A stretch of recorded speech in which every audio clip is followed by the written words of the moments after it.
Turkish Prime Minister has held a media conference on the deadly assault at Ataturk Airport. This was a horrific act of terror targeting innocent civilians. It showed once again that terrorism is a global threat, and defeating it requires global cooperation. All early indications suggest that Islamic State was behind the atrocity, but the investigation is ongoing.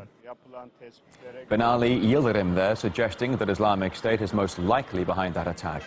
The atrocity comes 2 years since the terrorist group declared a so-called worldwide caliphate with its capital in the Syrian city of Raqqa. Over that period, the group has targeted Turkey several times.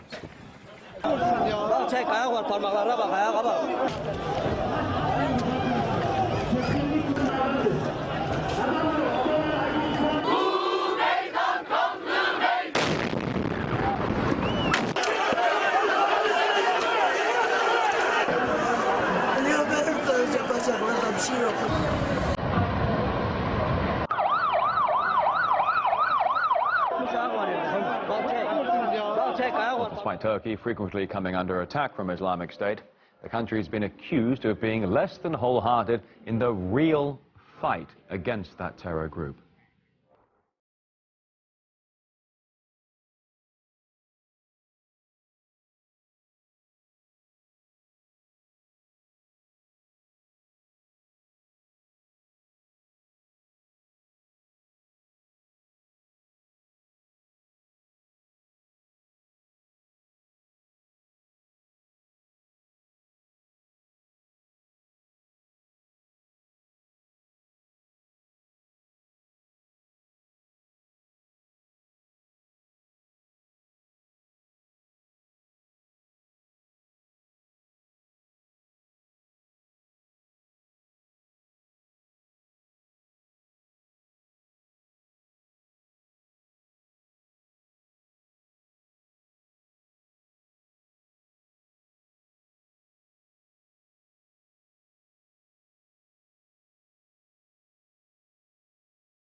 Turkey and ISIL have a common enemy, the YPG. Turkey doesn't want to find them itself. They choose to act through an intermediary to get rid of their enemy. That is why Turkey allows jihadists into its territory. However, Turkey denies all accusations of being involved in the ISIL oil trade or letting fighters through its territory. Well, let's get more details on this now. Eli Kharamon, the senior researcher at the International Institute for Counter-Terrorism, joining us live here on RT International. Mr. Kharamon, thank you very much for joining us. Are we sure at this point that Islamic State is responsible for this attack? We haven't heard any claim yet from them. Good afternoon. There is a good chance that the jihadists of the Islamic State are responsible for the attack. By the way, not always they take responsibility for their own reasons, because according to the, if you want, the modus operandi, and also the fact that they see Turkey now as a declared enemy. Until a year ago, Turkey was very ambiguous in its policy vis-à-vis the Islamic State, but now they decided to go all out in the American coalition, and they began to bomb the Islamic State targets, and also permitted some activity by Kurdish groups in Syria to attack them. So this has been seen as a threat to the interest of the organization, and also the fact that Turkey has little by little closed its territory to the movement of foreign combatants. Well, you bring in some interesting issues here, because Turkey coming under attack from Islamic State. Here on RT International, we've been running stories, we've been showing lots of video of ISIS militants digging trenches along the Syria-Turkish border, ISIS militants freely crossing over the Turkish border into Syria, ISIS oil being sold in Turkey. Why would ISIS actually turn on Turkey if, in effect, Ankara has been turning a blind eye? As I said already last year, there were very important attacks in July, and especially in October in Ankara, when 100 people were killed. Now there is a huge trial in Ankara against 36 people involved in this attack. 10 of them are present.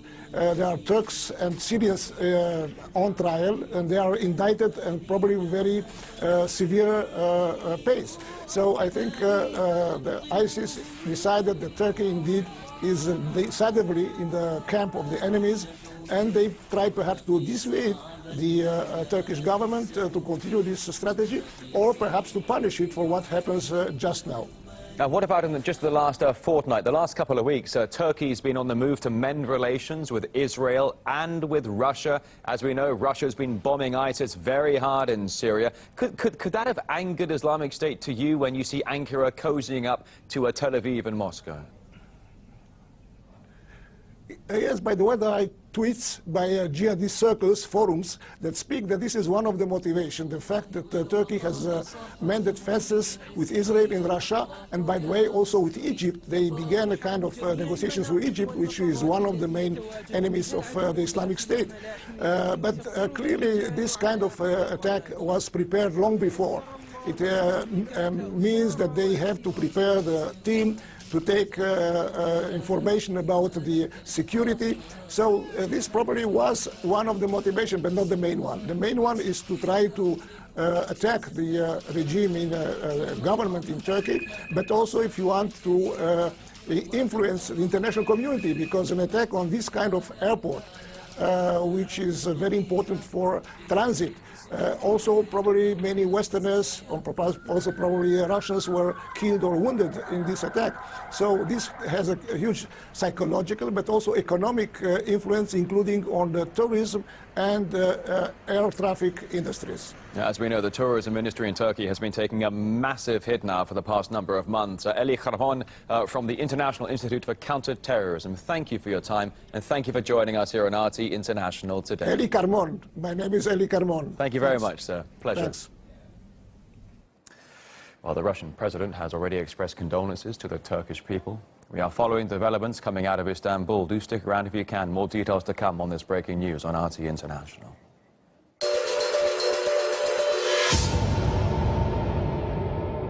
Well, the latest on Brexit's consequences, both for the UK and Europe, after the break.